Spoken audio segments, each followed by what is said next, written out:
Halo Halo semuanya, semuanya, selamat selamat pagi, siang, pagi, sore, siang, dan sore, dan malam. malam. Aku mau ngucapin selamat datang di podcast Mikat Got Talent, Himpunan Mahasiswa Manajemen PSDKU Rembang. Oke, kita Oke, kenalan kita dulu kenalan kali dulu ya. kali Jadi, ya. Jadi, nama aku Dinda nama Frida aku Dinda Anissa, Frida Anissa, biasa dipanggil biasa Dinda. dipanggil Dinda. Dan kali ini Dan aku kali ini nggak aku nggak aku bisa sendiri aku nih. Aku sendiri. Aku ditemenin oleh ditemenin temen oleh aku, temen aku, Rifki. Rifki. Halo, perkenalkan nama aku Rifki Irham Nursifa, biasa dipanggil dengan Rifki. Oh ya nih, Oh ya nih, sebelum sebelum masuk masuk podcastnya, kita podcastnya, kita kenalin kenalin dulu dulu SUI kali SUI ya. kali ya. Jadi, Jadi podcast podcast Cat Got Cat Talent Got ini Talent adalah ini wadah adalah sharing wadah untuk sharing mahasiswa untuk yang telah mahasiswa yang telah memiliki bakat memiliki di bidang bakat di seni bidang maupun seni maupun olahraga. olahraga. Ngomongin tentang olahraga nih, kita kedatangan narasumber dari divisi kita sendiri yang akan sharing ceritanya pada kesempatan kali ini. Oh ya nih, Oh ya ada nih, ada Kidung Kidung Ramayu. Ramayu. Mungkin kita Mungkin langsung kita panggil langsung aja kali panggil ya, aja kali ya, Kidung Ramayu. Ramayu. Dan Dan silakan Kidung silakan Ramayu. Kidung Ramayu.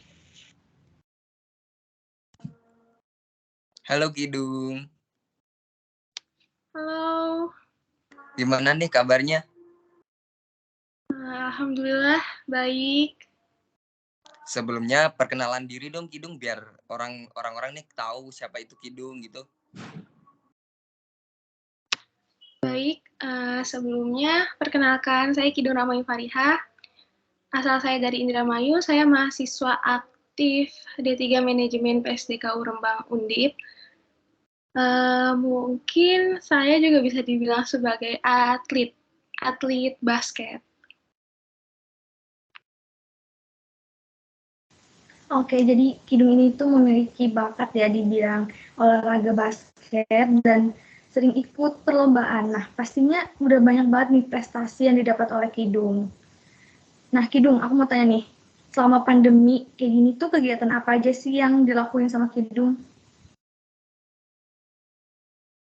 Oke, mungkin pandemi sekarang kan, apalagi waktu zaman-zaman awal ya, kita itu kayak GOR atau tempat olahraga itu kan banyak yang ditutup. Aku sih waktu itu cuman beberapa kali di rumah sih, lebih olahraga di rumah, atau lebih ke mempertahankan kondisi badan ya, biar tetap fit gitu. Yang pertama, terus tetap mungkin kalau misal basket, kayak main sama bola basketnya aja di rumah gitu, kayak dribbling, atau basic-basic kayak gitu doang sih. Berarti lebih olahraga di rumah gitu ya, Kidung? Nah, oh ya, balik lagi ngomongin prestasi yang udah Kidung dapetin nih. Apa yang kamu rasakan setelah menjadi mahasiswa yang berhasil dapetin prestasi itu? Mungkin yang aku rasain, mungkin yang pertama ya, sangat bangga sih, maksudnya bisa mendapat pengalaman berharga gitu, serta bisa membuat orang tua dan orang-orang terdekat bangga, juga bisa berhasil mengharumkan nama instansi sekolah saya, terus juga tapi dari situ juga perjuangan saya belum selesai di situ, karena mungkin masih banyak ya event-event atau apapun itu yang masih ada nantinya. Oke, dari aku nih mau nanyain, siapa sih yang memberikan kamu motivasi hingga kamu berhasil dapat mencapai dari mungkin perlombaan-perlombaan atau kejuaraan-kejuaraan yang kamu laksanakan, itu motivasi kamu tuh dari siapa aja sih gitu? Oke, motivasi sebenarnya yang pertama tetap ya orang tua, motivasi pertama.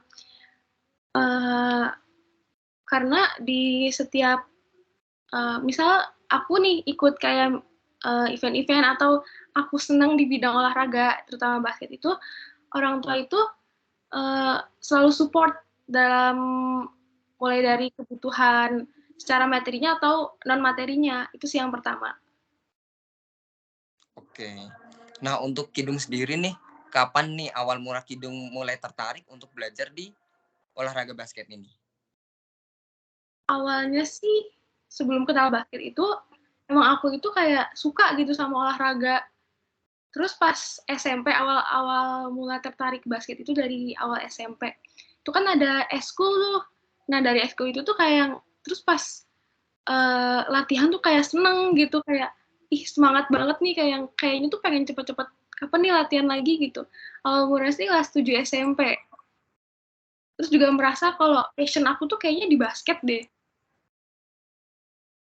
Oke, berarti Kidung mulai merasakan kayak interesting terhadap basket mulai dari SMP ya? Ya, betul. Oke. Oke, Kidung. Nah, aku mau tanya lagi nih. Biasanya tuh Kidung kalau latihan tuh biasa di mana sih? Jadi, aku kalau latihan itu, kan ada tuh kayak gedung sekolah itu. Pertama, kalau nggak kayak lapangan sekolah.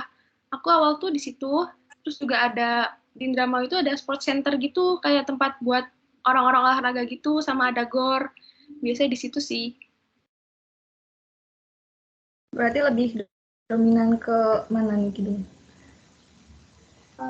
Lebih dominan mungkin ke gor ya, kayak kita tuh nyewa gor gitu buat sarana kita latihan. Oke, jadi aku mau tanya lagi, boleh ya Kidung?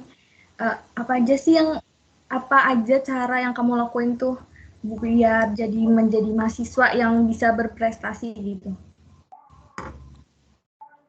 Cara yang saya lakuin, mungkin aku yang pertama ya, mungkin setiap orang itu bisa kan berprestasi itu sebenarnya dari kemauan diri sendiri ya yang pertama. Terus kalaupun kita ngerasa mungkin dari misal contoh lain halnya bukan basket gitu ya, atau misal di bidang seni ataupun di lain hal. Kalau mungkin kita pertamanya suka dan kita senang ngejalaninnya, itu pasti ikutin misal lomba-lomba atau event-event itu pasti semangat dan senang gitu ngikutinnya, kayak nggak ada beban. Itu sih. Ya, jadi itu kayak dari diri kita sendiri gitu kan ya. Nih dari aku mau nanya lagi nih, untuk Kidung sendiri untuk kedepannya nih, ada gak sih kayak target atau pencapaian yang ingin dicapai atau untuk diraih untuk selanjutnya gitu?